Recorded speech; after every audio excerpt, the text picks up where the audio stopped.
Save for a rainy day. It's impossible to fully prepare for a major financial setback, but having an emergency fund to fall back on will help you recover faster. You don't have to see the whole staircase, just take the first step. Hi guys, welcome to my channel. My name is Chifiwa. So thank you for stopping by. If you are new and if you are a returning subscriber, thank you for coming back. So today I want us to talk about how to save for your emergency fund. I have 5 things that I want us to go through. Tip number 1 is that you need to write your budget. You need to outline your expenses, your income, for you to be able to determine how much you can save each and every month for your emergencies, because emergencies are different and it's different from person to person. So you need to write your own budget with whatever income you are getting and whatever expenses that you are incurring each and every month. This will help you to determine how much you can save for your emergency fund, and you put it on your budget. And tip number 2 is that you need to define what an emergency is. I will give an example with myself. For me, an emergency is because I live in 2 different countries at the moment.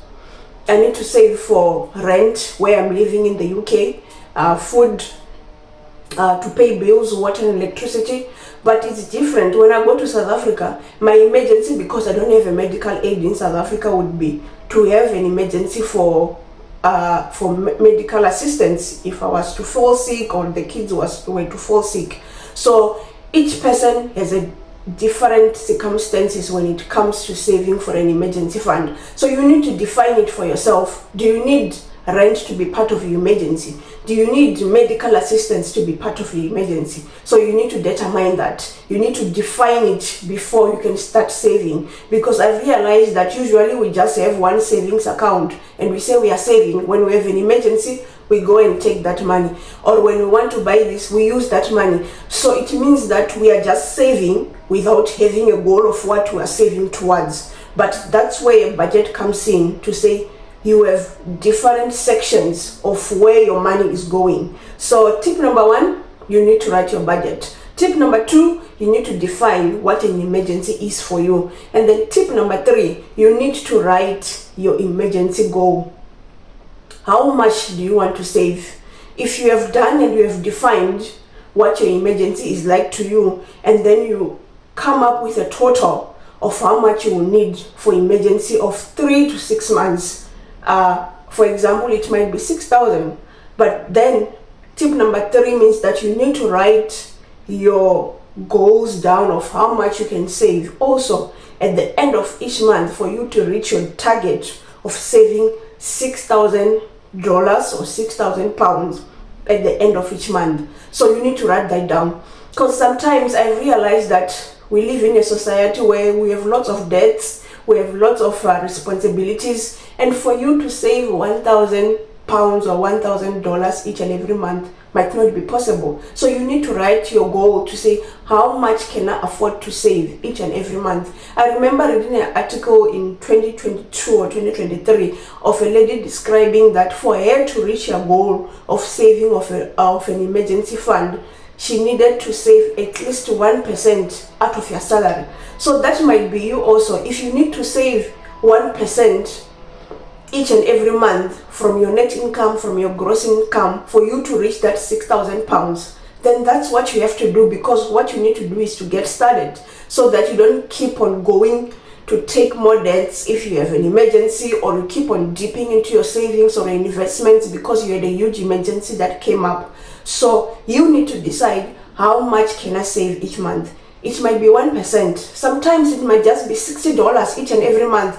And she said that it took her 4 years for her to be able to save for that emergency fund. So you might be in the same situation, and then you realize that I can't save 1,000. I have lots of responsibility. I won't be able to raise an emergency fund within 4, 5 or 6 months, but I can do it within a period of 12 months, 2 years, 3 years or 4 years. As long as you get started and you outline your goals of how much you would want to save each and every month, that will really help you get started. And tip number 4 is that you need to open a savings account. This is not an investment account. It's an account where you'll be depositing that cash each and every month, and it's easily accessible. So you need to open a different savings account that's separate from your normal current account or your day-to-day account where you buy your food, pay bills from.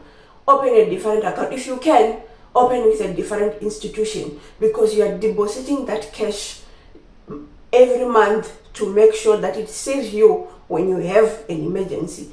Please just make sure that it's, if you can, put it in a high yield savings account, but not on an investment account where it will fluctuate, it goes up and down. So don't do that. So you need to open a savings account. And tip number 5 is that you need to set up a standing order or a direct debit.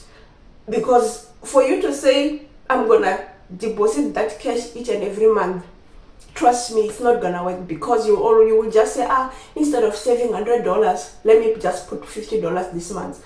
But if you set up a direct debit into your account and say, I'm setting a standing order of $100 or £100 every month, it means that you don't look at it. You don't even have to think about it. So if your bills come out on the 15th of each and every month, you can set up your standing order to be on the 15th of each and every month for it to go to your emergency account.